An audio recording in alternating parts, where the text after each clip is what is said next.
I placed my cup of cold coffee on the windowsill and glanced at the calendar hanging next to the phone. Tomorrow is October 23rd, 74 years. I ran my finger over the date, circled in red marker a week ago when I first started planning this day.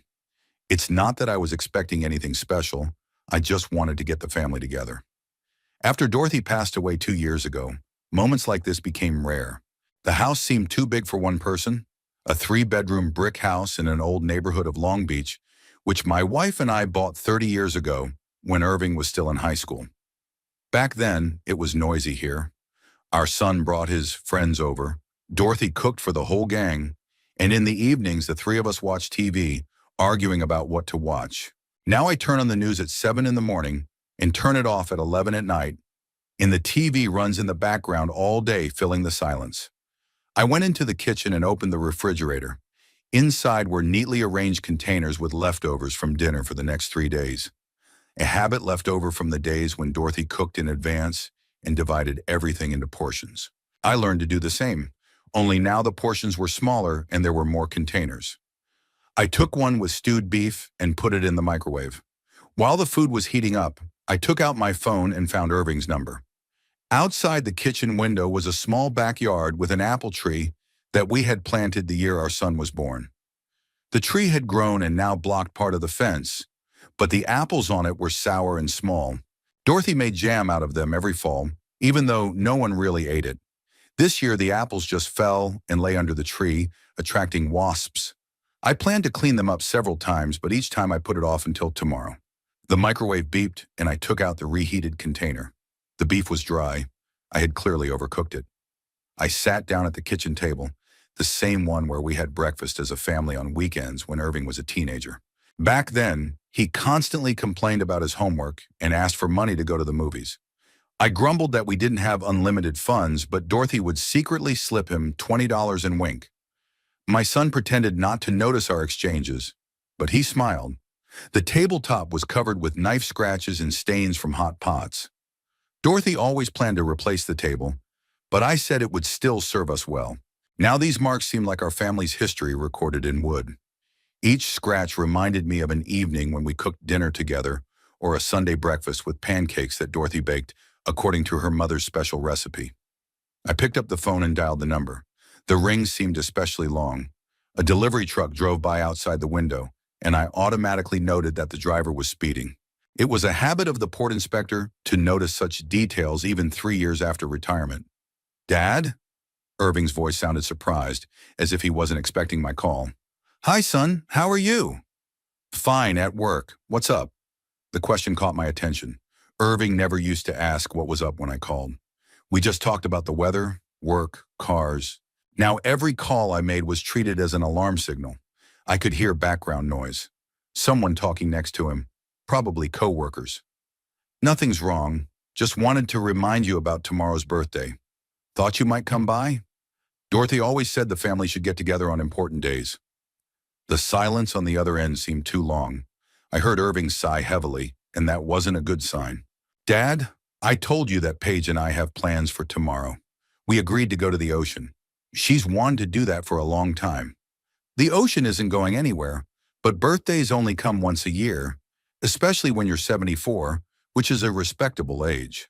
I understand, but we've already made plans. Maybe we can get together next week. We can go out to dinner somewhere." Next week, as if a birthday could be rescheduled like a business meeting. I looked at the photo of Dorothy on the shelf next to the phone. She was smiling and holding a cake. It was my 50th birthday. The whole family got together. Even my sister and her husband came from San Diego. Irving was in college at the time, but he flew in especially for the weekend. "Okay, son, have a good time." "Thanks for understanding, Dad. See you soon." I hung up and sat for a while, staring at the cooling beef. In Dorothy's day, there would have been no such conversation. She knew how to find words that didn't sound like reproach, but made her son reconsider his plans. She had a special talent for making people feel important and needed without resorting to manipulation or pressure. I always envied that ability. I got up and went into the living room, where family photos stood on the mantelpiece. Our wedding in '77, Irving's birth in '84, his graduation, his wedding to Paige 5 years ago. In the last photo, everyone was smiling, but something in my daughter-in-law's eyes was already alarming.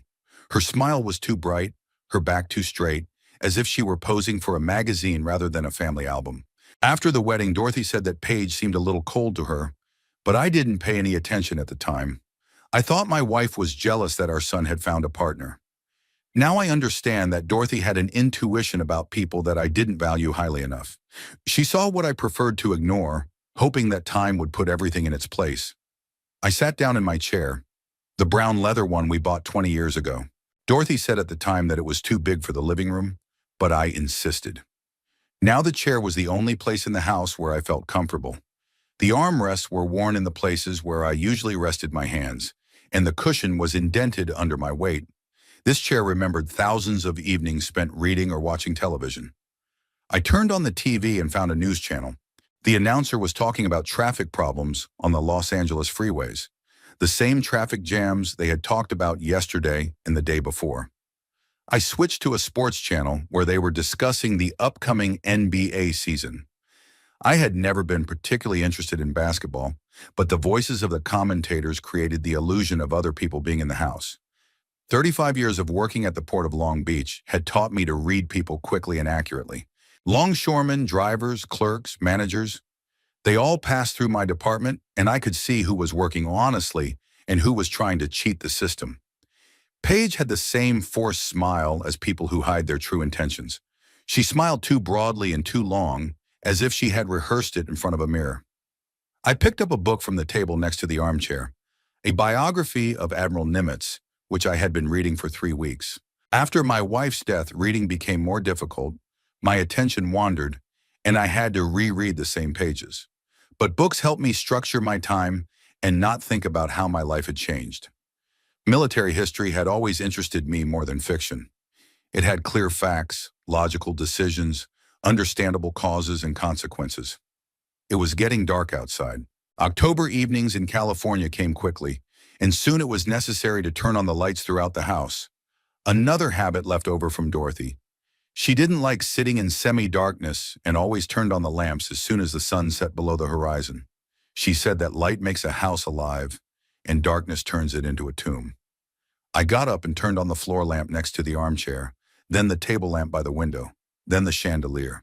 The house was filled with warm yellow light, and for a second it seemed as if Dorothy was about to come out of the kitchen with a cup of tea and sit down on the sofa opposite to discuss the day. But all that came from the kitchen was the hum of the refrigerator and the ticking of the wall clock, a gift for our 25th wedding anniversary. I returned to my armchair and thought about tomorrow. Maybe I should call my sister in San Diego, but she was busy with her grandchildren and unlikely to be able to come at the last minute. And I didn't want to complain that my son wasn't coming to my birthday. It would sound like I was feeling sorry for myself, and I've never been prone to self-pity. Harvey Stanford is not the type to whine about his problems. I got the name Harvey from my maternal grandfather, an Irish dock worker who spent his entire life working in the port of Boston. My mother said I inherited his stubbornness and unwillingness to give up in the face of adversity. Maybe that's why I chose to work at the port. I wanted to feel connected to my family history, to the tradition of honest physical labor. At 74, I could still climb the stairs to the second floor without getting out of breath and lift a heavy box without help. My back sometimes ached in the mornings, especially on rainy days, but that was the price I paid for years of working among containers and cranes. I never complained about my age and wasn't about to start now. The phone rang, and I thought Irving had changed his mind. But an unfamiliar number appeared on the screen. Another telemarketer offering insurance or solar panels. I didn't answer. After Dorothy's death, these calls had become more frequent, as if scammers could sense lonely elderly people from a distance. I opened the book at the bookmark and tried to concentrate on the text. Admiral Nimitz planned an operation in the Pacific, weighing the risks and opportunities. Military strategists knew how to make difficult decisions in uncertain circumstances, and I always admired that skill. In the port, too, problems had to be solved quickly. A broken crane, a delayed ship, a conflict between work shifts. But military decisions involved the life and death of thousands of people. My life was simpler and more predictable. Work, family, home, everything was going smoothly until the disease took Dorothy. Liver cancer was diagnosed too late, and the doctors immediately said that there was little time left. 6 months of struggle, chemotherapy, false hopes, and ultimate defeat. I remember every day of those 6 months, every conversation with the doctors, every sleepless night in the hospital ward. Irving came often, supporting his mother and me, helping with paperwork and medication. Paige also came sometimes, but she kept her distance, as if she were afraid of getting infected. She said all the right words of sympathy, but I could see the impatience in her eyes. She wanted it to end as soon as possible, not out of cruelty, but out of an inability to cope with someone else's pain. After the funeral, everything changed. Irving began to call less often, and his visits became a formality. Stopping by for half an hour, asking about my health, promising to come back next week. Paige almost stopped coming, citing work and her own affairs. I understood that I reminded them of mortality, that youth is not eternal, and that family ties are weaker than they seem. Irving Stanford parked his gray sedan near the house in Bel Air and sat in the car for a few minutes, looking at the white facade with columns. The house was too big for a family of two, but Paige had insisted on buying this particular mansion 5 years ago. At the time, his salary as a manager at a logistics company barely covered the mortgage, but his wife convinced him that they needed to invest in status. Now that their income had grown, the house still seemed like a claim to a lifestyle they couldn't fully afford. He entered through the front door and heard the sound of the TV coming from the living room. Paige was watching some reality show, reclining on the white leather sofa with a glass of wine in her hand. At 32, she still looked like the model she had been before she got married, but now that beauty required constant effort and expense. The gym, the beautician, the masseur, the stylist, all of this was part of her daily routine. "Hi," Irving said, hanging his jacket on the back of a chair. "Hi, honey. How was your day?" Paige didn't take her eyes off the screen, where the show's participants were sorting out their relationships in a hot tub. "Fine. I'll have to stop by the office for a couple of hours tomorrow morning to check the reports." "On Saturday?" Now she looked at him, and there was a note of displeasure in her voice. "We agreed to go to the ocean." Irving sat down next to his wife and rubbed his temples. The headache that had been plaguing him for the past few weeks was back. Work was becoming increasingly stressful, clients were demanding the impossible, and his bosses were constantly raising sales targets. "I know, I just wanted to make sure all the paperwork was in order. It'll take an hour at most." "An hour will turn into 3, and then you'll find some other reason to stay." Paige set her glass on the glass table with a characteristic clink. "Irving, we spend so little time together. Is work really more important than us?" It was a familiar song. Paige had a knack for turning any situation into proof that her husband didn't appreciate her. Irving had learned to recognize when it was better to agree than to argue.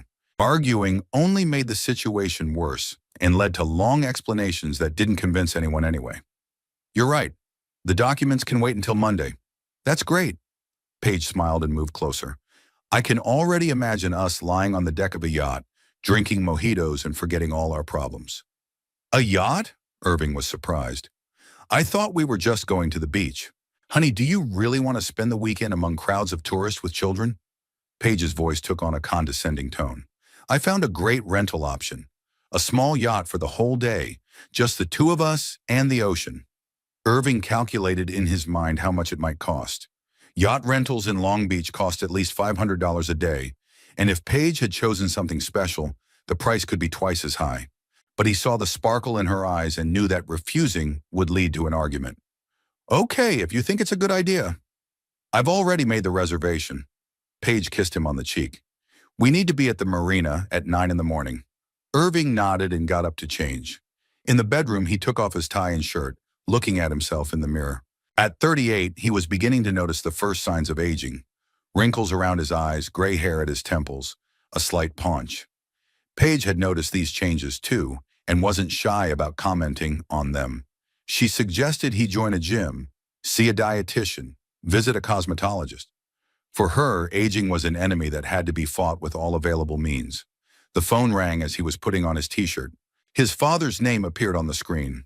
Irving stared at the caller ID for a moment, wondering whether to answer. Conversations with his father had become awkward lately. Too many pauses, too few common topics, too obvious a desire on the old man's part to get more attention than Irving could give him. "Irving?" he heard from the living room. "Who's calling?" "Dad," he replied and answered the call. "Dad?" He tried to sound warmer than he actually felt. "Hi, son. How are you?" "Fine, at work. What's up?" The question came out automatically, and Irving immediately regretted it. His father rarely called without a reason, but that phrasing sounded rude. When he was a child and teenager, they had talked easily and naturally. But after his mother's death, an invisible wall of misunderstanding had grown between them. "Nothing's wrong. Just wanted to remind you about tomorrow's birthday. Thought you might come by?" Dorothy always said the family should get together on important days. Irving closed his eyes. His father's birthday. He remembered, but hoped the old man wouldn't insist on seeing him. The last few times he had visited his father, the visits had turned into painful gatherings with long silences and awkward conversations about the weather. "Dad, I told you that Paige and I have plans for tomorrow. We agreed to go to the ocean. She's wanted to go for a long time. The ocean isn't going anywhere, but birthdays only come once a year, especially when you're 74, which is a respectable age." Irving heard footsteps and turned around. Paige stood in the bedroom doorway, watching the conversation. Her face showed her displeasure, and she shook her head to indicate that she did not approve of the idea of changing plans. "I understand, but we've already made plans. Maybe we can meet up next week. We can go out to dinner somewhere." "Okay, son, have a good time." "Thanks for understanding, Dad. See you later." Irving hung up and looked at his wife. Paige sat on the edge of the bed and took his hand. "You don't regret turning him down, do you?" "A little," Irving admitted honestly. "He's 74, and he's been living alone since Mom died. Honey, your father has lived a full life. He has his friends, his hobbies." Paige spoke softly, but her words were tinged with cold logic. "We need to think about ourselves, about our relationship. We're young, and every day counts." "Maybe you're right." "Of course you're right." Paige stood up and walked over to the mirror, fixing her hair. "Your father demands too much attention. It's normal for lonely elderly people, but you can't sacrifice your life for his mood." Irving looked at his wife's reflection in the mirror. Even at home, at the end of the workday, she looked flawless. Her makeup, her hair, her clothes.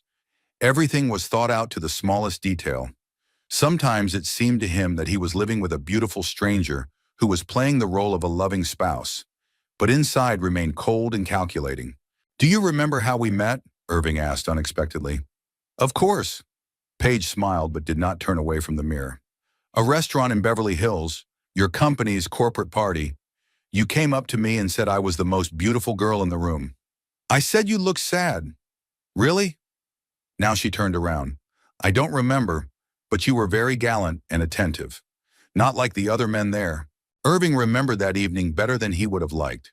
Paige really did look sad, standing in the corner with a glass of champagne, watching the merry company with a distant gaze. At the time, it seemed to him that she felt like a stranger among all these successful businessmen and their wives. Now he understood that her sadness was a mask hiding ambition and calculation. "You said then that you dreamed of a quiet family life," he continued. "So what? Dreams change." Paige shrugged. "I was young and naive. I thought marriage would solve all my problems. And now? Now I understand that you have to take control of your own life. You can't sit at home and wait for happiness to come to you." Irving lay down on the bed and closed his eyes. Fatigue came over him suddenly and heavily, as if he had been carrying an invisible burden all day. Work, his wife, his father, they all demanded his attention and energy, but no one asked what he himself needed. "Irving, are you listening to me?" Paige sat down next to him and put her hand on his chest. "I'm listening. I'm saying that tomorrow will be a wonderful day. We'll take a break from all our problems and enjoy the sun and the sea." Her voice softened, becoming almost tender. "And your father will survive his birthday without us. He has neighbors. He has a TV." "You're probably right," Irving agreed, although the guilt continued to gnaw at him. "You know what annoys me most about your father?" Paige stood up and began to take off her daytime clothes. "He thinks the world owes him something, that his son has to drop everything and rush to him at the first call. He's just lonely. There are millions of lonely people, But not all of them turn into energy vampires. Paige put on a silk robe and turned to her husband. Your father could find a hobby, join a senior citizens club, get a pet, but it's easier for him to hang around his son's neck. Irving wanted to argue, but he couldn't find the words. Deep down, he knew his wife wasn't telling him everything, but there was some truth in what she said. His father had indeed become too dependent on his son's attention, too demanding of his time. After his mother's death, the old man seemed to have decided that Irving should fill the void that had been left. Maybe we should talk to him about it, he suggested. About what exactly? Paige sat down at the dressing table and began to remove her makeup. That he needs to find new interests, meet people his own age. Honey, your father is a stubborn old man who doesn't listen to anyone. He'll be offended and say you're abandoning him. Paige looked at her husband through the mirror. It's better to just distance yourself gradually. Fewer calls, fewer visits. He'll get used to it. That sounds cruel. It sounds reasonable. Paige turned in her chair. Irving, I don't want our family life to turn into social services for your father. We have our own plans, our own dreams. What plans? Children, for example. Paige stood up and walked over to the bed. I'm 32, and if we want to have a baby, it's better not to delay. How do you imagine raising children if their grandfather is constantly demanding attention? Irving didn't know how to respond. The topic of children came up more and more often in their conversations, but every time he felt he wasn't ready for such responsibility. Work was taking all his energy, his relationship with his wife was becoming increasingly strained, and now there were problems with his father. Let's not talk about it today, he said. Tomorrow's a new day. We'll relax on the yacht and then decide on everything else. Okay. Paige smiled and kissed him on the forehead. I'm going to take a shower. You relax. When his wife went into the bathroom, Irving was left alone with his thoughts. He imagined his father sitting in an empty house celebrating his birthday alone. 74 was a respectable age. How many more birthdays would the old man have? 5? 10? And he, Irving, would spend tomorrow on the yacht, having fun with his wife, who considered his father a burden. The sound of running water from the bathroom reminded him of reality. Paige was right about one thing. You have to think about the future, not live in the past. His father had lived his life, raised a son, waited for grandchildren, although there were no grandchildren yet. And if Paige really wanted children, then there was even less time for family obligations to the old man. I woke up at 7 in the morning, as usual, even though I hadn't set an alarm. My body had become accustomed to a certain rhythm over decades of working in the port. And even in retirement, my internal clock continued to tick with mechanical precision. Outside the bedroom window, I could see the tops of the neighboring houses lit by the morning sun. October 23rd promised to be clear and warm, a typical California autumn day. 74 years old. I lay in bed and repeated the number, trying to grasp its meaning. In my youth, it seemed that 74 was a ripe old age, a time when a person was no longer capable of an active life. Now I understood that age is not a number in your passport, but a state of mind. My back ached in the mornings, my knees creaked when I climbed the stairs, but my mind remained clear, and my desire to live remained strong. I got up and went to the window. My neighbor across the street was watering his lawn with a hose. Frank Thompson, 72 years old, a retired math teacher. We sometimes exchanged a few words over the fence, discussing the weather or the latest news. Frank lost his wife 3 years ago, but he coped with loneliness better than I did. He had grandchildren who visited regularly. In a hobby, he collected model airplanes from World War II. I went down to the kitchen and put on the coffee. The automatic coffee maker was a gift from Dorothy for my 60th birthday. She was tired of getting up early to make me coffee before work. At the time, it seemed like a practical solution, but now the machine was a reminder of a care that was no longer there. Every morning, I listened to the water gurgling and breathed in the aroma of fresh coffee, remembering how my wife used to stand at the stove in her bathrobe and slippers, stirring something in a pan. Dorothy knew how to turn ordinary days into little celebrations. Birthdays began with breakfast in bed, followed by a small gift, a book, a shirt, a tool for the garage, and always a cake in the evening. She baked the cakes herself, using her grandmother's recipe for chocolate sponge cake with cream cheese frosting. Irving always asked for seconds as a child, and I pretended to watch my figure.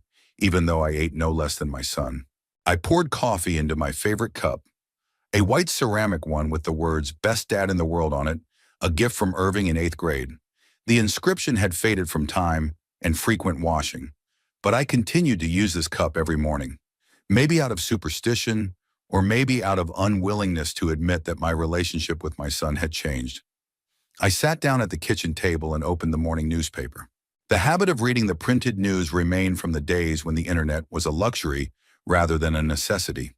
The newspaper wrote about the rise in crime in Los Angeles, the problems of the homeless, and political scandals in Washington.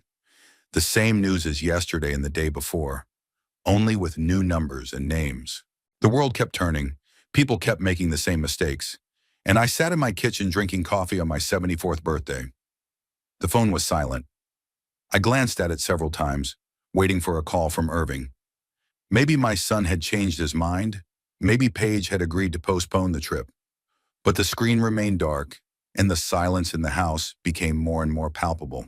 I remembered my 44th birthday when Irving was in college. He was fascinated by computer technology at the time and constantly talked about a future where everyone would work remotely and regular letters would be replaced by electronic messages. It seemed like science fiction to me that people would be able to communicate through computers without seeing each other. Now that world has become a reality, but it hasn't brought people closer together. On that birthday, Irving came home from college for the weekend, bringing a homemade card and a bottle of wine, which Dorothy and I drank with dinner. My son talked about his plans, his work, and the girl he was dating. Dorothy asked questions. I listened and was proud of how smart and determined my son had grown up to be. At the time, it seemed like we had many more family evenings like this ahead of us. I finished breakfast and went into the living room.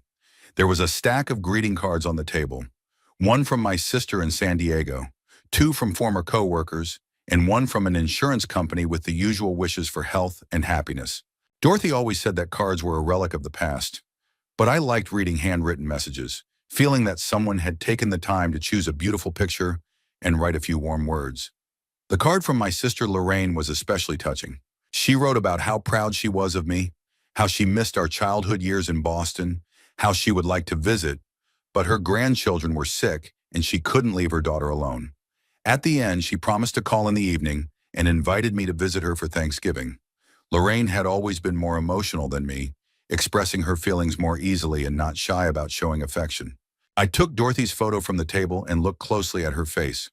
The picture was taken a year before her death, during a vacation in San Francisco. We were walking along Fisherman's Wharf, eating seafood and watching the seals. Dorothy laughed at my attempts to photograph her against the backdrop of the bay, and then asked a stranger to take a picture of us together. In the photo, she looked happy and healthy. No one could have guessed that a year later, cancer would take her life. "Happy birthday, dear," I said quietly to the photo. "I'm sorry you're not here." Dorothy knew how to make every day special, but I never learned that art. Without her, the days became monotonous, devoid of bright colors and unexpected joys. I realized that I was falling into senile melancholy, but I didn't know how to fight it. I had almost no friends left from work. Some had died, some had moved to other states to be with their children, and some had simply stopped keeping in touch. The TV was showing a morning show where the hosts were discussing a new weight loss diet and a recipe for pumpkin pie for Halloween. Their artificial cheerfulness was annoying, but I didn't want to turn it off. The voices created the illusion of other people being in the house. I switched to a documentary channel where they were showing a program about the construction of the Panama Canal. Engineering projects have always interested me more than entertainment programs. At 11 in the morning, the phone rang. I thought it was Irving, but Lorraine's number appeared on the screen. "Happy birthday, big brother." My sister's voice was full of enthusiasm, despite the early hour in San Diego. "Thanks, Lorraine. How are you?" "Everything's fine, except Emma has a cold and Tom is teething. Can you imagine, the baby is only 10 months old and already has such a temper." She spoke about her grandchildren with genuine joy, and I could tell that she really enjoyed being a grandmother. "How is Susan coping?" "She's doing great, but she's tired, of course. I help as much as I can." Lorraine paused. "Harvey, how are you? Is Irving coming for your birthday?" "He has plans with his wife," I replied, trying to keep my voice calm. "I see." My sister clearly wanted to add something, but held back. Well, the main thing is that you don't sit at home alone. Maybe you could go out somewhere, meet up with friends. Maybe. We talked for a few more minutes about the weather, the news, and plans for the holidays. Lorraine invited me over for Thanksgiving and promised to make my favorite turkey with cranberry sauce. I promised to think about it, even though I knew I probably wouldn't go. 3 hours on the road, a strange house, even if it was family, the need to pretend to be in a festive mood. All this required energy that I didn't have. After talking to my sister, the house fell silent again. I went into the study where utility bills, health insurance bills, and several advertising brochures lay on the desk. My pension was enough for a modest life, but there was no surplus.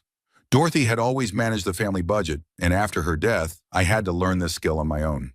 It turned out that money was spent faster than it seemed, especially on medicine and doctor's visits. I opened the desk drawer and took out a photo album. The pages were filled with pictures from different years: our wedding, Irving's first months of life, family vacations, birthdays, Christmases. In one photo, Dorothy and I are standing by the Christmas tree, and little Irving is sitting on the floor surrounded by presents. He was 4 years old and happy with his new fire truck. Back then, it was easy to make a child happy. All you had to do was buy a toy or ice cream. Time passed slowly. I tried to read, watch TV, do household chores, but my thoughts kept returning to the fact that my son was spending my birthday with his wife somewhere on the ocean. It wasn't that I was angry with him. It was just sad to realize how priorities had changed. Before, family came first, but now everyone was living their own lives. At 2:30, my phone beeped with a message. I picked it up, hoping to see a birthday greeting from Irving, but the sender was Paige. She had sent a video with the caption, "Harvey, look how we're spending our time. Too bad you can't afford this kind of life. Your son deserves better than boring family responsibilities. Enjoy your loneliness, old man." I reread the message several times, not believing my eyes. Even from Paige, I didn't expect such blatant cruelty. I clicked on the video, and the screen filled with an image of a yacht rocking on the waves off the coast of Long Beach. Paige, wearing a bikini and sunglasses, was lying on the deck with a cocktail in her hand, and Irving was sitting next to her in swimming trunks and a short-sleeved shirt. "Greetings from paradise," Paige laughed, pointing the camera at herself. "We're enjoying life here, drinking mojitos and forgetting all our problems. Irving, show yourself to the camera." My son waved awkwardly, clearly unaware of who the video was intended for. He looked relaxed and content, and I realized that my sister-in-law hadn't shown him the text of the message. For Irving, it was just a family video, but for me, it was humiliating. "Life is beautiful when you don't have to waste time on boring old people," Paige continued, her voice full of triumph. "You have to cherish every minute of your youth." The video lasted less than a minute, but every second was etched in my memory. I watched it several times, trying to understand what had driven Paige to such cruelty. Was it not enough for her to simply dissuade her husband from visiting his father? Why did she also need to humiliate the old man on his birthday? I put the phone on the table and sat in silence for a long time. Anger slowly rose from within, but it was not the usual anger of a hurt person. It was the cold rage I felt in the port when I caught thieves or swindlers. 35 years of working with cargo, documents, and people had taught me patience, but they had also shown me that some actions demand a response. I watched the video 3 more times, studying every detail. Paige's camera had inadvertently captured more information than she had intended to show. Behind Irving, part of the deck with its distinctive stainless steel railings was visible, and in the corner of the frame, the name of the yacht flashed by: Sea Princess.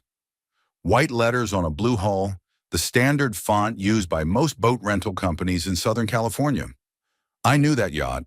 It was the Coleman family's 30-foot boat, which they rented out through Belmont Shore Marina.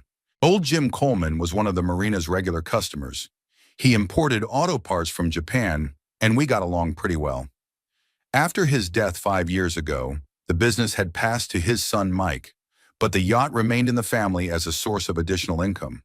My memory held on tightly to the details I had accumulated over decades of work. Phone numbers, addresses, faces, connections between people and companies. It all fit into my head like cards in a filing cabinet. Dorothy sometimes joked that I had an elephant's memory, but in reality it was a professional necessity.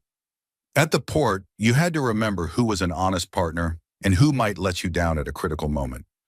I walked over to the window and looked out onto the street. Frank Thompson was still working on the lawn, now trimming the rose bushes by the fence. His measured movements were calming. They had the same methodical quality as my former job. Every task required attention to detail, patience, and precision. Revenge was also a job, only more delicate. I returned to the table and took out an old notebook. The black leather cover was worn from age and frequent use. The pages yellowed, but the entries remained clear. Phone numbers, addresses, notes about people I had dealt with. Some of the contacts were no longer relevant. People had died, moved, or changed jobs. But the basics remained. Mike Coleman. 38 years old, he had inherited his father's business, but not his business acumen. The young man was too trusting, too careless with money. His company had been teetering on the brink of bankruptcy for 2 years, and renting out the yacht was one way to make ends meet. I knew this because rumors about clients' financial problems spread quickly in the harbor. I dialed Mike's number. The ringing seemed to go on forever, but finally a familiar voice answered. Coleman Imports, Mike speaking. Mike, this is Harvey Stanford. Remember me? I used to work at the port and knew your father. Of course, Mr. Stanford. How are you? The young man's voice sounded genuinely happy. Long time no see. I'm fine, thank you. Listen, I have a small favor to ask of you. I saw a photo of your yacht, the Sea Princess, on Instagram today. It's a beautiful vessel. Yes, my father's pride and joy. Now we rent it out to tourists. It helps the business. Mike spoke openly, making no attempt to hide his financial difficulties. I see. Who rented it today? I just saw some familiar faces in the photo and wanted to check. Just a moment, I'll look in the logbook. I heard the rustling of pages. Irving and Paige Stanford. Ah, are they relatives of yours? My son and daughter-in-law. I didn't ask for details. How much did they pay for the rental?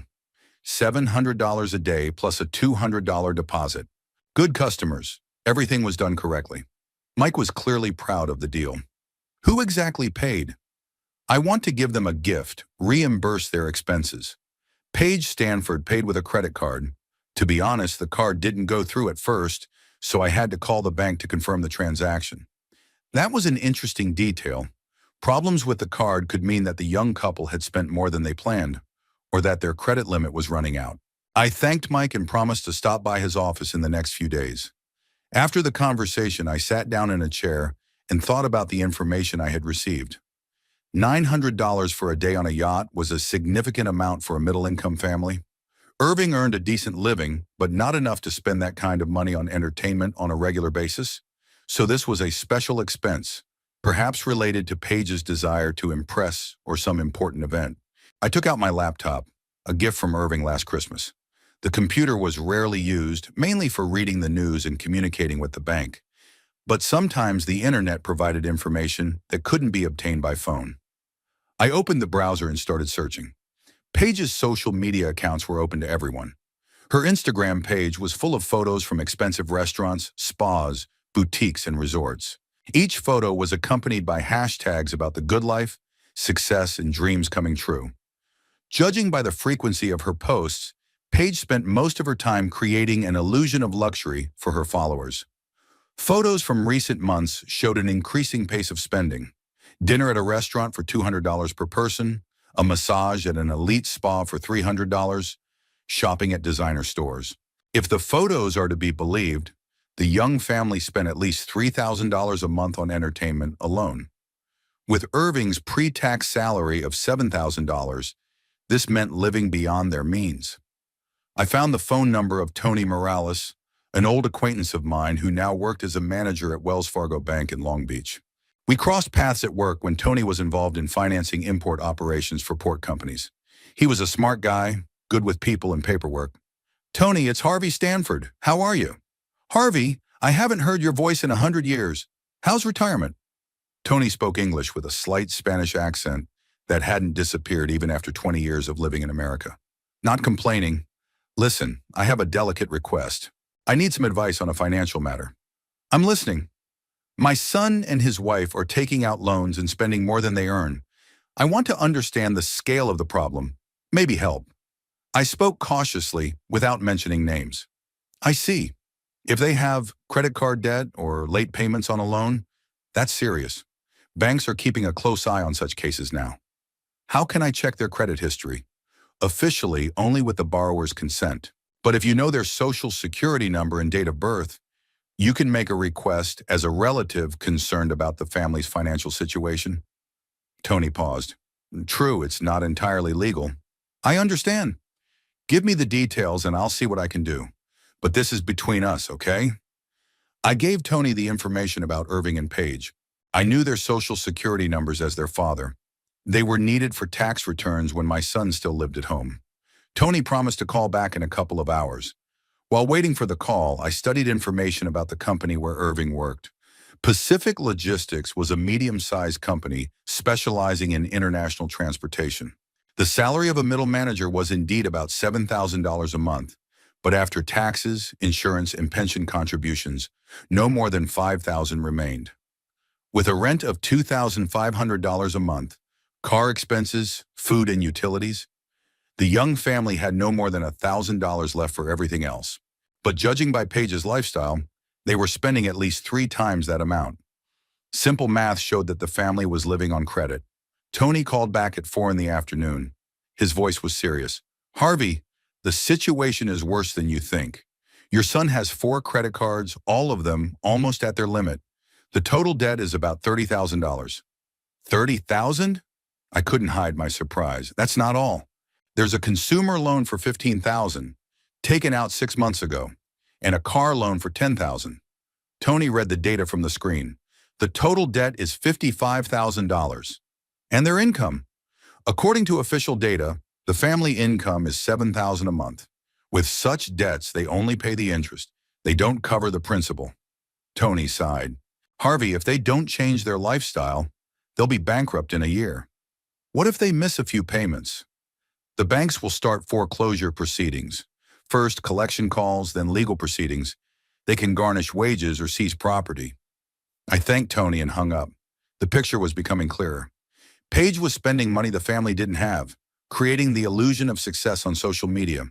Irving was either unaware of the real state of affairs or preferred not to interfere in his wife's financial decisions. Renting a yacht for $900 wasn't just a waste of money on entertainment. It was the final nail in the coffin of their financial well-being. I got up and walked over to the window. The sun was sinking toward the horizon, painting the sky orange. The birthday was coming to an end, but it had brought more information than I had expected. Paige's humiliating video was not a random outburst of anger, but the action of a person who felt cornered and was trying to assert herself at the expense of others. I thought about what I now knew and how that information could be used. Direct confrontation made no sense. Paige was young and brazen, and Irving would take his wife's side. But financial problems were their weak point, and that was where leverage could be found. In my notebook was the phone number of Gerald Spencer, a lawyer specializing in bankruptcy and debt obligations. We worked with him when port companies had problems with defaulters. Gerald was a professional, knew how to work in the gray areas of the law, and didn't ask unnecessary questions. But it was worth calling him in the morning, when my thoughts would be clearer and my plan of action more specific. For now, it was enough to know that I had information that could change the balance of power in my relationship with my son and his wife. Information is power, and power in skilled hands becomes a weapon. I closed my laptop and looked at Dorothy's photo. My wife would not have approved of my intentions. She always preferred forgiveness to revenge, conversation to conflict.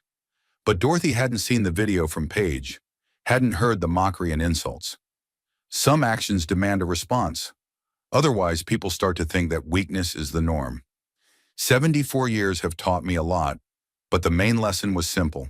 In life, everyone gets what they deserve. Sometimes justice comes on its own. Sometimes it needs a helping hand. Tomorrow, I will start helping justice along. On the morning of October 24th, I woke up with a clear head and a clear plan of action. I had slept peacefully, without the usual back pain that had tormented me for the last few months. It was as if my body had mobilized itself for an important task, casting aside unnecessary complaints and focusing on the main thing. At 7 in the morning, I was already sitting at the kitchen table with a cup of coffee and a notebook. The first thing I did was call Gerald Spencer. The lawyer answered early, a professional habit of someone who worked with troubled clients. People in financial distress don't sleep at night and call at any time. Gerald, it's Harvey Stanford. Remember me? Of course, Harvey. How's retirement? The lawyer's voice was cheerful but cautious. Calls from former colleagues rarely meant a simple, friendly chat. Not bad. I have a delicate question for you. It concerns family matters. I'm listening. I told Gerald about the situation without going into details about the conflict with Paige. I presented the case as being concerned about my son's financial situation and wanting to understand how serious his debt obligations were. The lawyer listened carefully and asked a few clarifying questions. $55,000 in debt with an income of $7,000 a month is a critical situation, Gerald concluded. If they miss 2 or 3 payments, the banks will begin foreclosure proceedings. What can be done in such a situation? Officially, debt restructuring or bankruptcy. Unofficially, find a way to pay off part of the debt or negotiate a deferral with creditors. Gerald paused. But that requires outside help or a radical change in lifestyle. What if a relative wants to help? They can pay part of the debt directly or provide a guarantee, but it's better to do this through official channels to avoid tax problems. I thanked the lawyer and promised to contact him if I needed advice. The next call was from Robert Chen, my former colleague, who had worked as a private investigator since retiring. Robert specialized in corporate investigations, but sometimes took on family cases. Bob, it's Harvey. I need your help. Hi, old man. What's up? Robert was always a man of few words, preferring to get straight to the point. I need to check the financial activity of 2 people over the last 6 months, legally and confidentially. Got it. Send the data to my email, and I'll have a report in 3 days. I sent Robert information about Irving and Page, their social security numbers, addresses, and places of employment. I asked him to focus on large expenditures, credit transactions, and unusual financial transactions. Robert was a professional who knew how to obtain information without breaking the law and was skilled at finding hidden connections between documents. After talking to the lawyer and the detective, I felt that the case had moved forward. Now I had to wait for the results and plan my next steps. But sitting around and waiting is not in my nature. I decided to go to the marina and talk to Mike Coleman in person. The drive to Belmont Shore took 20 minutes. The marina looked lively. Sunday morning attracted many yachtsmen and tourists. The parking spaces were occupied by expensive cars, and dozens of boats of various sizes bobbed at the docks, from small fishing boats to luxury yachts worth millions of dollars. The Coleman Imports office was located in a small building next to the main dock. Mike was sitting at his computer, studying some documents. When he saw me, he stood up cheerfully and shook my hand. Mr. Stanford, what a pleasant surprise. How are you? Thank you, I'm fine. I decided to stop by and see the marina. I haven't been here in a long time. We went out to the pier, and Mike showed me the Sea Princess. The yacht was indeed beautiful. The white hull gleamed in the sun, the deck was perfectly clean, and the saloon looked cozy and comfortable. Mike talked about the technical characteristics of the vessel with the pride of a man who had inherited something valuable from his father. Dad bought it in '98, he said, stroking the polished railing. At the time, it was the most modern model in its class. Now, of course, there are newer ones, but it's still in excellent condition. How's the rental business going? It varies. Summer is good, winter is worse. Mike sighed. To be honest, the rental income isn't enough to cover the maintenance costs. I have to subsidize it from my main business. And how's the main business? It's tough. Competition has increased, the Chinese are dumping, and customers are demanding payment deferrals. Mike spoke openly, without trying to sugarcoat the situation. Sometimes I think about selling the yacht, but it's the last thing I have left from my dad. I understood his feelings. Material things become symbols of our connection to loved ones who have passed away, and it's especially hard to part with them. Mike held on to the yacht not for practical reasons, but for sentimental ones. How did yesterday's customers behave? I asked, trying to look uninterested. Fine, but strange. Mike thought for a moment. The girl was very demanding, taking pictures all the time and insisting that I move the boat away from the other vessels. And the guy looked tense, as if he was worried about the money. What do you mean, worried? When the girl was paying, He asked about the price several times and asked for a discount. And then, when the card didn't go through the first time, he turned pale.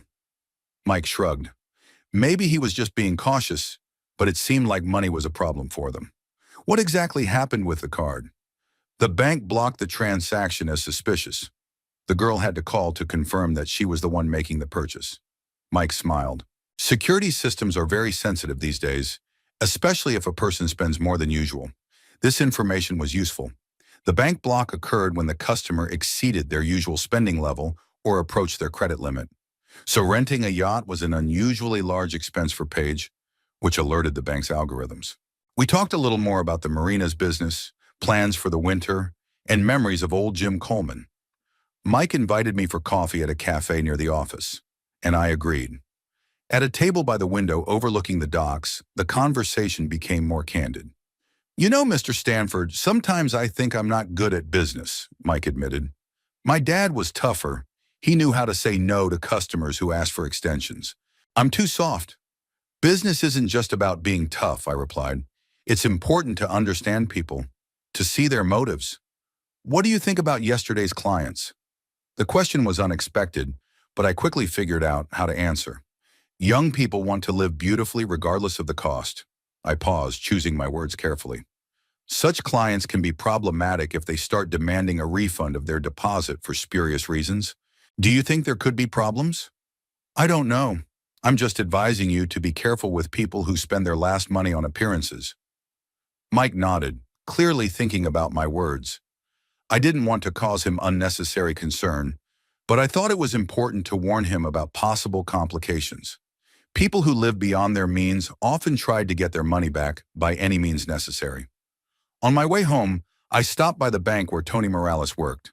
It was Sunday, but Tony agreed to meet me in an informal setting, a cafe across from the bank building. He looked tired, as if he had spent a sleepless night. Harvey, I double-checked the information about your son, he said, stirring his coffee.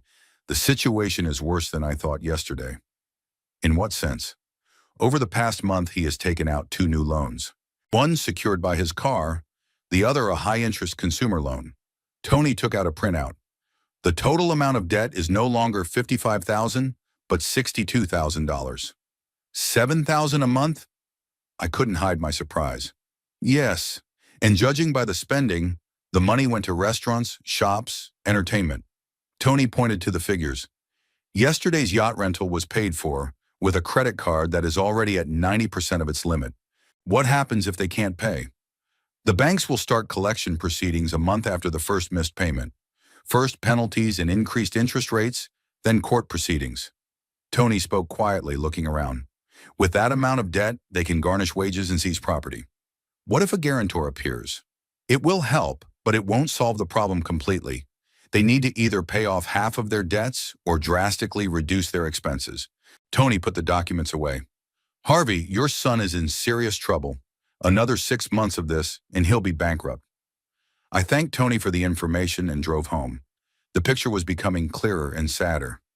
Irving lived in a world of illusions created by Paige, unaware of the real state of the family's finances. His wife spent money she didn't have, creating the appearance of a successful life on social media. Renting a yacht was not just a whim, but a symbol of complete detachment from reality. At home, I sat down at the table and compiled a chronology of events. Irving's marriage 5 years ago, the gradual increase in spending, the first loans 2 years ago, the acceleration of the debt spiral in the last 6 months. Paige was methodically turning her husband into a bankrupt, and he either didn't notice or preferred not to interfere with her decisions. In the evening, my sister Lorraine called. She asked how my birthday had gone and whether I was sad being alone. I told her in general terms about Irving's call and his apologies for not being able to come. My sister sympathized and invited me to Thanksgiving again. Harvey, how is Irving doing? Lorraine asked. Did he find a good job? His job is fine, but he has other problems. What problems? His wife spends more than they earn. They're living on credit. I see. Lorraine paused. Does he know about this? I think he suspects, but he prefers not to get involved. Young husbands often do that. They think their wives are better at managing the household finances. My sister sighed. What are you going to do? I don't know yet. Maybe I'll have a frank talk with him. After talking to Lorraine, I sat in my chair for a long time, thinking about the situation. I had enough information to understand the scale of the problem, but it was still unclear how to use that knowledge. Direct intervention could alienate my son and exacerbate the conflict, but I couldn't let Paige bankrupt the family either. Tomorrow, Robert Chen would send his report, and the picture would become even clearer. For now, all I could do was wait and plan my next steps. The humiliating video from Paige was not just an insult, it was a challenge that demanded an adequate response. On the morning of October 25th, I woke up with a clear understanding of what needed to be done. I had dreamed about Dorothy. She was sitting in our kitchen and saying that sometimes kindness requires tough decisions. The dream was vivid and realistic, as if my wife had really come to give me advice. Maybe it was self-hypnosis, or maybe my subconscious had found a way to reconcile my desire for revenge with my conscience. At 8 in the morning, the phone rang. It was Robert Chen with a report on Irving and Page's financial activities. The private investigator's voice sounded concerned. In 20 years of work, he had seen many family dramas, but this situation stood out from the rest. "Harvey, your son is in deep trouble," Robert said without preamble. "His wife has drained the family budget of everything she could." "Tell me more." "Over the past 6 months, Paige has taken out 3 credit cards in her husband's name, using his signature and details. Officially, everything looks legal. Spouses have the right to dispose of family property, but Irving is clearly unaware of the existence of 2 of these cards." "How can you be so sure?" "The cards were applied for online, and the documents were sent to Paige's work address, not her home. She listed herself as the authorized recipient of correspondence." Robert paused, flipping through the documents. "In addition, she took out a consumer loan from a bank where Irving has never been a customer." "Where did the money go?" "Restaurants, spas, designer stores, travel. Over the past 3 months, she spent $22,000 on entertainment and shopping alone." Robert sighed. "And that's not counting everyday expenses." "What about Paige's income?" "Officially, she doesn't work anywhere. She's listed as a homemaker on her tax returns. But she does have income from social media advertising. Small amounts, $300 to $500 a month." "So she makes money from showing off?" "You could say that. She takes photos with expensive items and advertises cosmetics and clothing to her followers." Robert paused. "It's a classic scheme, spending other people's money to earn pennies from advertising." I asked Robert to send a detailed report by email and thanked him for his work. The information was even more shocking than I had expected. Paige wasn't just spending the family's money, she was systematically deceiving her husband by hiding the true extent of her debt. The next call was to lawyer Gerald Spencer. I told him the new details and asked if Paige's actions could be classified as fraud. "Technically, no," Gerald replied after a pause. "She used her lawful spouse's information to obtain credit. If Irving files a statement saying he did not consent to the cards being issued, the banks may reconsider the case. But proving his innocence will be difficult. What if Irving gets all the information himself? Then he can file for divorce and division of debts. But that will take months and the banks won't wait."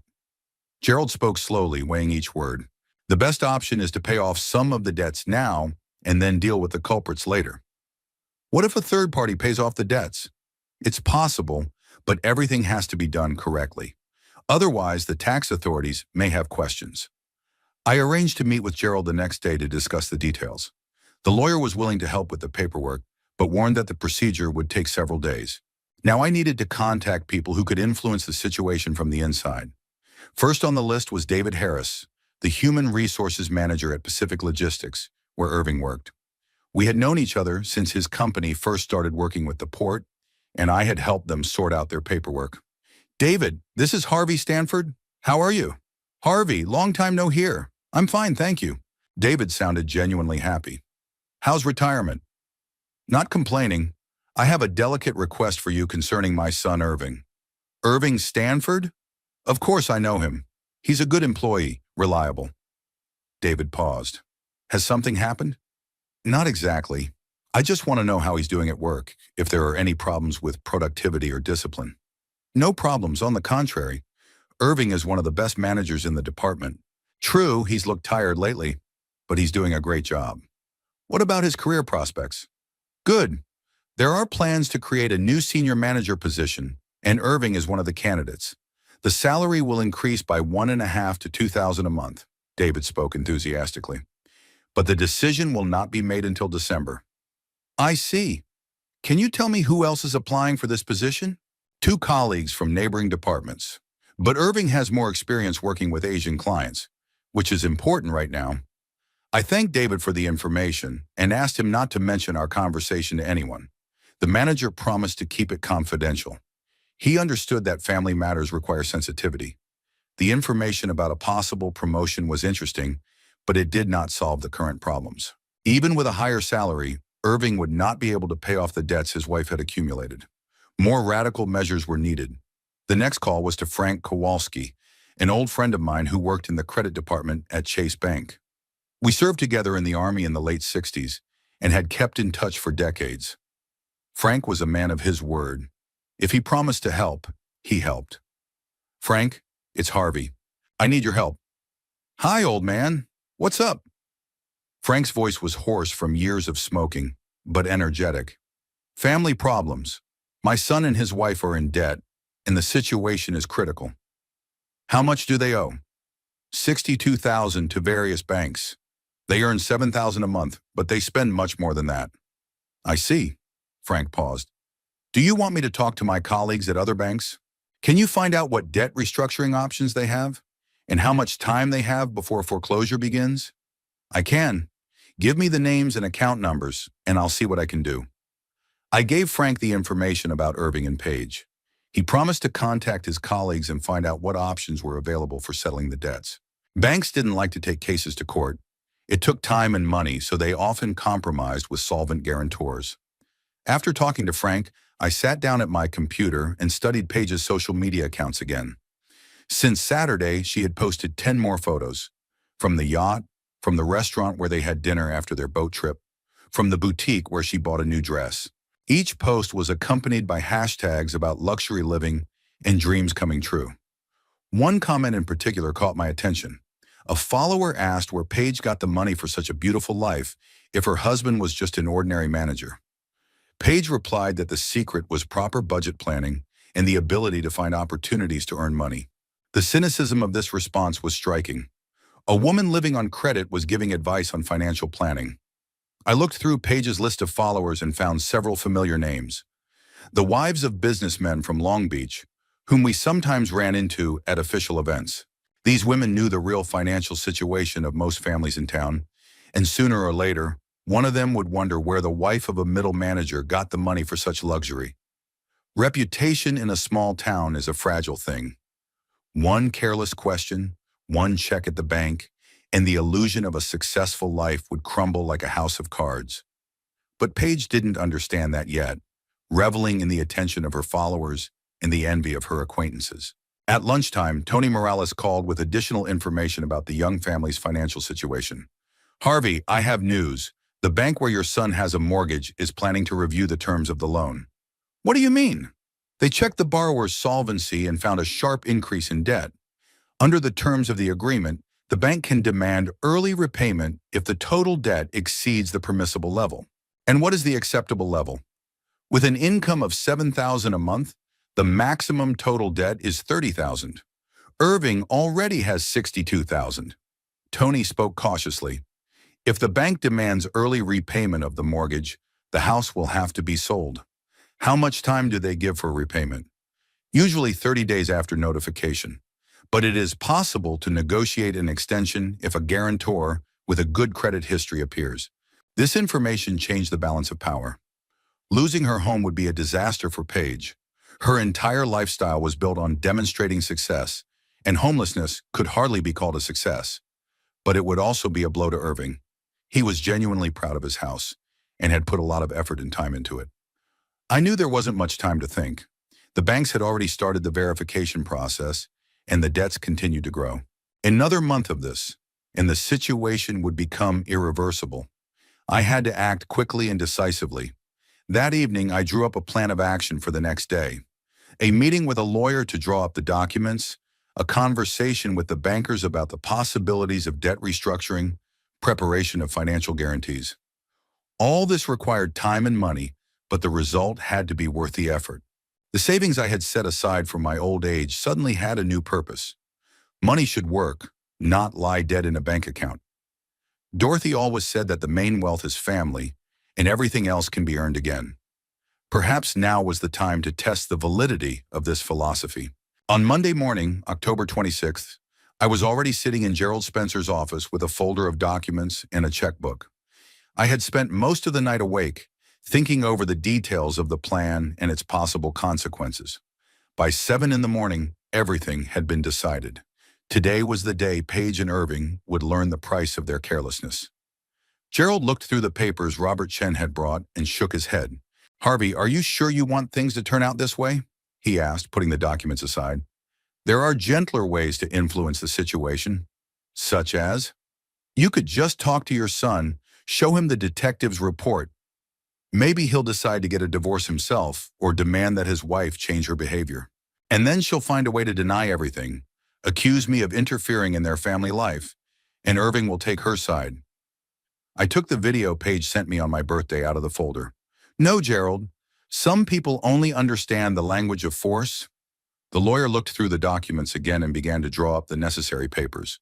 Power of attorney to pay off debts on my behalf, mortgage guarantee agreement, statement to the bank about my willingness to act as a guarantor for credit obligations.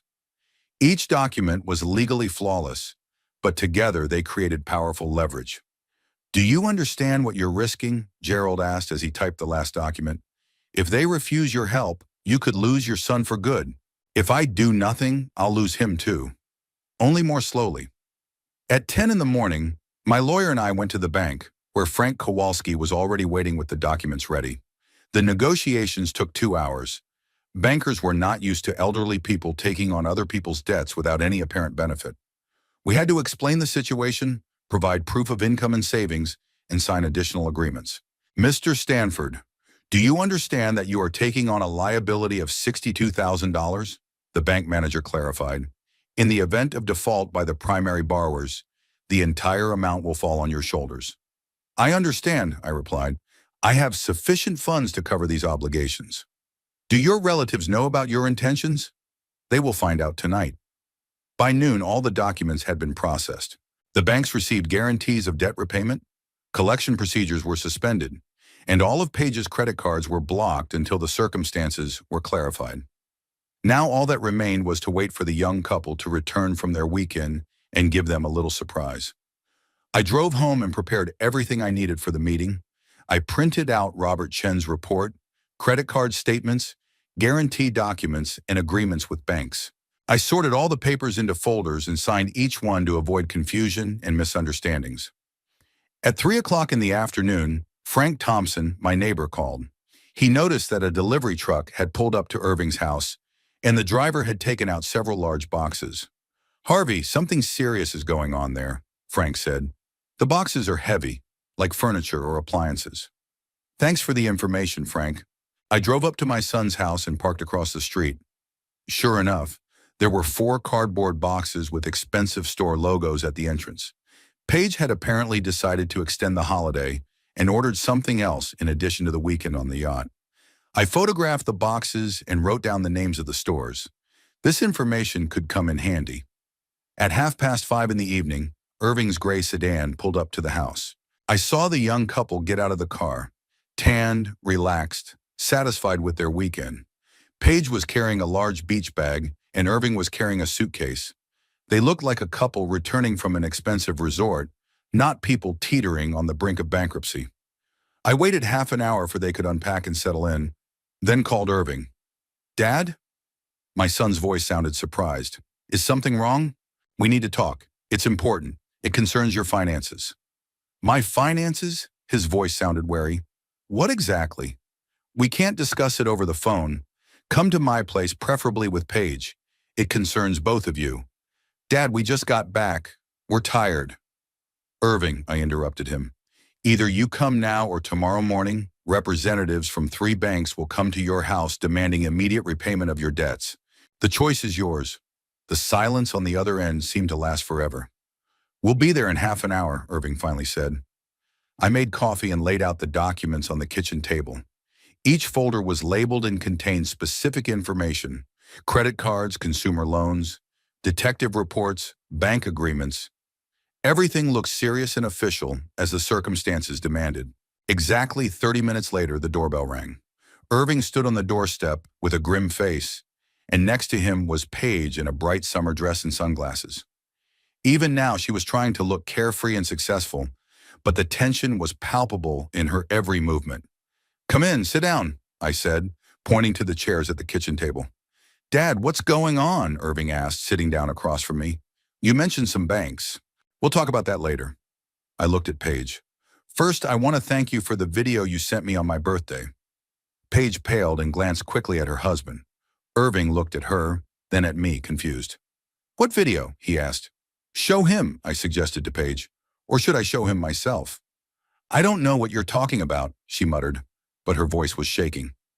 I took out my phone and played the video from the yacht. Irving watched silently, his face growing darker by the second. When the video ended, an oppressive silence hung in the kitchen. "Paige, did you film this?" Irving asked. "It was just silly," she replied.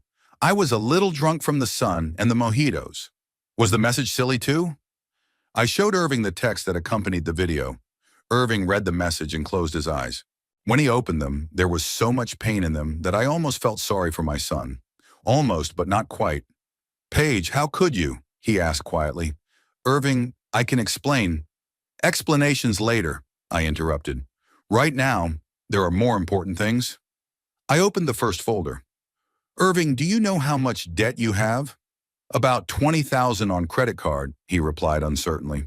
$62,437, I said, giving the exact figure. 7 credit cards, 3 consumer loans, and a car loan.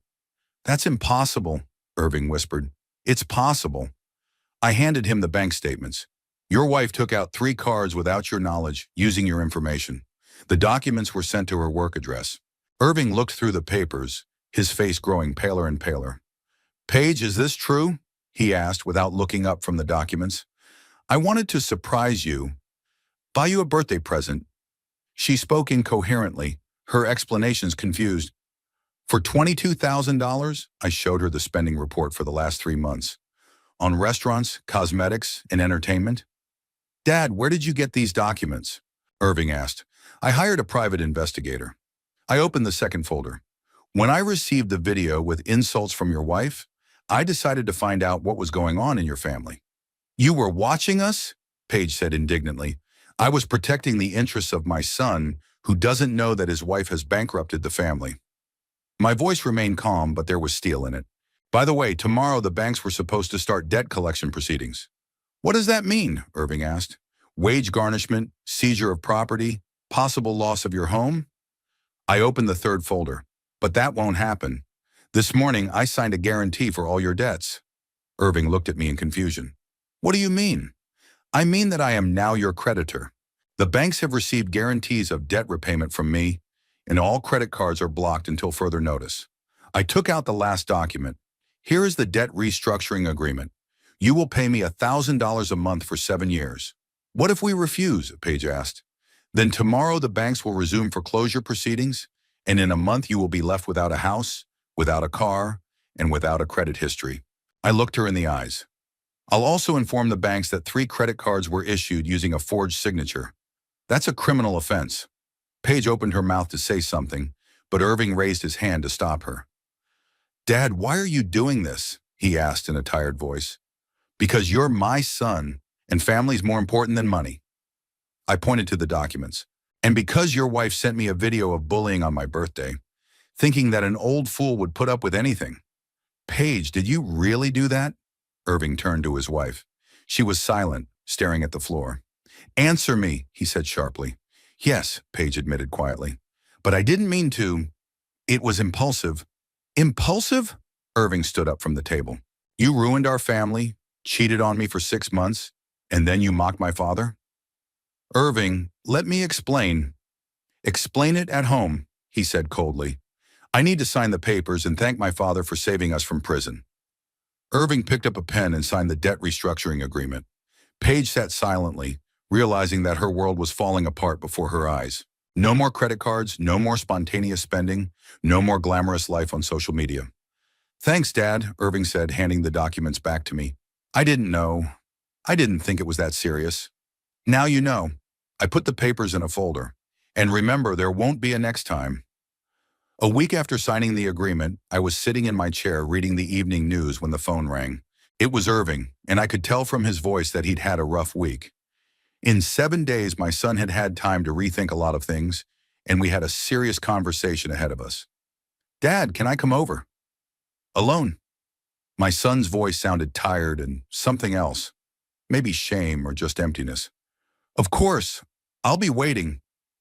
Irving arrived half an hour later. He looked terrible. His face gaunt, his shirt wrinkled, his eyes red-rimmed. The week of revelations had clearly taken its toll on him. He sat down at the kitchen table, in the same spot where he had learned the truth about his finances a week ago. How are things at home? I asked, placing a cup of coffee in front of him. Bad. Irving rubbed his temples. We hardly talk. Paige is angry, accusing me of letting you interfere in our affairs. What do you think? I think that without your intervention, we would have lost our house in a month. Irving took a sip of coffee. I looked through all the documents you showed me. I checked the accounts, talked to the banks. It's all true. So what now? I don't know. Irving lowered his head. Paige says these are just temporary difficulties, that we'll get through it if I get a promotion. But I don't believe her promises anymore. I sat down across from my son and looked at him intently. His eyes had the same expression I had seen in the mirror after Dorothy's death. The realization that the world had changed forever and the familiar landmarks no longer worked. Irving, be honest. Did you know about the credit cards? I knew about 3, but not the other 4. He spoke slowly, weighing each word. Paige always handled the family finances, and I trusted her. I thought that if she was spending money, it meant we had money. When did you start to suspect that something was wrong? About 3 months ago, the banks called offering new loans, talking about some kind of delinquency, but Paige explained that it was a mistake in the banking system or a technical glitch. Irving sighed. I wanted to believe her, so I didn't check. What about the video on my birthday? I didn't know about that video until last Monday. Irving looked at me. Dad, I'm ashamed of how my wife behaved, and I'm ashamed that I didn't come to your birthday party. Shame is good. It means your conscience hasn't atrophied yet. What are you going to do next? What do you mean? Well, you didn't just take on our debts for no reason. You have a plan.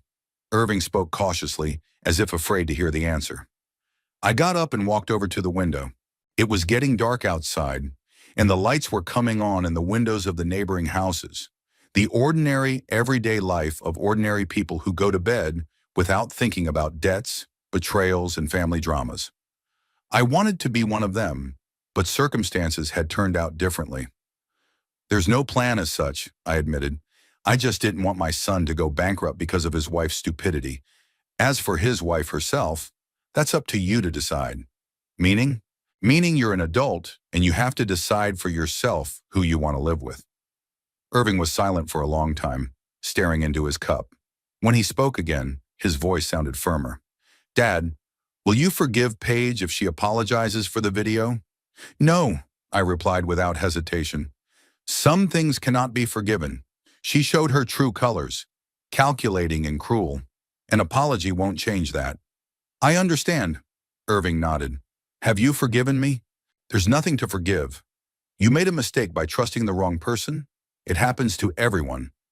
So you're not mad at me for not coming to my birthday party? I am. I turned to my son. But that doesn't mean I can't understand your motives. You tried to keep the peace in the family by sacrificing your relationship with me. It's logical, but it hurts. Irving got up from the table and came over to me. Dad, I'm sorry. I'm really sorry. I know. I put my hand on his shoulder. And that's good. It means Mom raised you right. What would she say about this whole situation? Dorothy? I thought for a moment. Probably that families are built over years and destroyed in an instant, and that sooner or later, everyone shows their true colors. What would she say about Paige? That she always saw something fake in her, but hoped she was wrong. We returned to the table, and Irving told me how the week had gone since our conversation. Paige first tried to deny everything, then blamed the banks for mistakes, then blamed me for interfering in someone else's family. When it became clear that denial was useless, she switched to playing the victim, saying that she just wanted a beautiful life like her friends and didn't understand the seriousness of the situation. And yesterday she suggested that I sue you for illegal interference in our finances, Irving added. And what did you say? That if she suggests suing my father, who saved us from bankruptcy, again, I'll file for divorce myself. Seriously? Yes. Irving looked me in the eye. Dad, I think our marriage ended the moment she sent you that video. I'm just not ready to admit it yet. When will you be ready? I don't know. Maybe never. Maybe tomorrow morning. Irving smiled wearily. It's hard to realize that I've lived with someone for 5 years whom I didn't really know. People change, or they show their true colors when they think they can get away with it. Do you think Paige has always been like this? I think the signs were always there. You just didn't want to see them. I remembered the wedding, my sister-in-law's tense smile, her desire to impress at any cost. Dorothy told me about it, but I didn't listen. I thought she was jealous that her son had found a partner. Mom always understood people better. Women have stronger intuition. They can sense insincerity from a distance. Irving stayed with me for another hour. We talked about work, plans for the future, how family relationships had changed after Dorothy's death. My son admitted that after his mother's death, he felt uncomfortable in our house. Too many memories, too obvious the presence of the absent person. Paige skillfully used this feeling, convincing her husband that he needed to distance himself from the past and build a new life. She said you were too immersed in memories of your mother and weren't letting us create our own traditions, Irving said, and that frequent visits with you were preventing us from becoming a truly independent family? Did you think so? Sometimes. Irving spoke honestly, without trying to sugarcoat his thoughts. It seemed to me that you expected too much from me, that every visit I made to you was a test of my filial devotion. Maybe that was the case, and I didn't deny it. Loneliness makes people demand attention from their loved ones. And now I understand that it's not attention you need to earn, but respect. And respect doesn't come from frequent visits, but from actions at critical moments. When Irving left, he promised to visit more often, but without Paige. He said he needed time to sort out his relationship with his wife, and that my opinion was important to him. I didn't give any advice. In situations like this, everyone has to make their own decisions. The next day, Robert Chen called with new information about Paige. Harvey, your sister-in-law is in trouble, he said without preamble. Several stores have filed lawsuits for unpaid purchases. The total amount is about $5,000. When did this happen? The purchases were made in the last 2 months, but they were paid for with cards that were later blocked by the banks. Robert read the data from the screen. The store's lawyers are demanding either payment or the return of the goods. Can the goods be returned? Some of them have already been used or damaged. Cosmetics, clothes that have been worn. A maximum of $2,000 can be returned. So $3,000 of debt remains? Yes. And then there are the late fees. This information didn't surprise her, but it upset her. Paige continued to live in a world of illusion, even after reality had slapped her in the face. She didn't understand, or didn't want to understand, that the days of carefree spending were over for good. That evening, the phone rang. It was Paige, and her voice was full of tears and despair. Harvey, I need to talk to you, she said through sobs. About what? About what's going on. About the debts, the stores, about everything. She cried into the phone, and the sounds of her sobbing were almost theatrical.